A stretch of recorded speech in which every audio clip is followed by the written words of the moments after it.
What's going on, guys? Chris Warner here with Overtime Athletes, and for today's video, what I want to get into is discussing the 3 pillars of speed development. As you know, my newest program, Athletic Speed System, is launched, and what I want to do to be able to give value and give back to you guys is essentially go over what the parameters of that program is and what I focus on with an athlete in off season, whether it be baseball, basketball, football, rugby, soccer.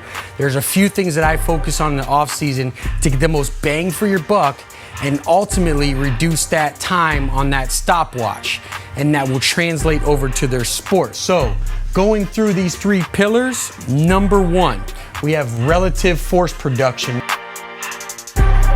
Number 2, we have acceleration mechanics. And number 3, we have top speed mechanics. Let's get into number 2, acceleration mechanics. All right, so for pillar number 2, we have what we consider acceleration mechanics. Now, when you're thinking of acceleration during your sprint phase, whether you're actually in-game setting or if you're somebody who's racing the 40 or 60 yard dash, acceleration can be considered anywhere from dead stop, obviously, to accelerating to maximum velocity, or what we call top speed, right? And so the mechanics associated with that are usually anywhere from that 0 to 10 yard mark, depending on the actual athlete. Now, with that, from a dead start, we want to be able to use and put ourselves in the best biomechanical advantage to be able to get to top speed as fast as we possibly can. And what I do to break it down to athletes as simple as possible is I use the stance, start, and steps method, with the steps being the most important for athletes who are actually in-game setting. Now, to go over each 3 of these, the first one being stance. Now, stance is essentially, if we're going from a dead stop, how do we put ourselves at the best mechanical advantage to essentially apply force into the ground horizontally to get to that top speed as fast as we can. So typically what this looks like is an athlete being able to get his shin and torso angle in the proper direction of where he's going, so that is more efficient for him or her to apply more force back into the ground to essentially be able to accelerate.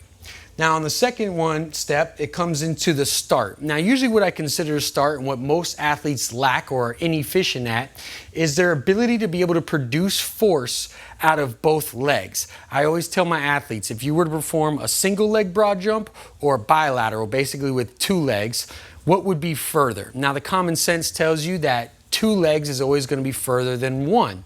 So if I can get the athlete to be able to utilize that start and utilize both legs, we can then create more force horizontally that will lead to better acceleration mechanics.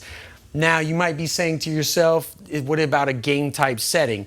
And that's why start isn't so much necessary for game day athletes or athletes in competition, as opposed to maybe a track athlete or an athlete running the 60 yard or 40 yard dash. Now, the final key factor for acceleration mechanics, which is actual true acceleration mechanics, goes underneath the steps category. Now, when we refer to steps, we're referring to our actual motion or leg action during those first 10 yards of the actual sprint. Really, typically, it's your first 5.